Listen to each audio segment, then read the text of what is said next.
ikutin natin. Dito tayo sa Barangay Isman.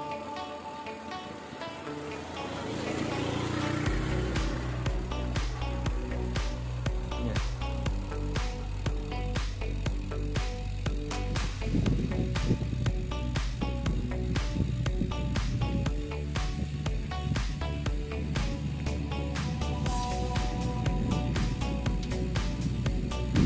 Sarap dito.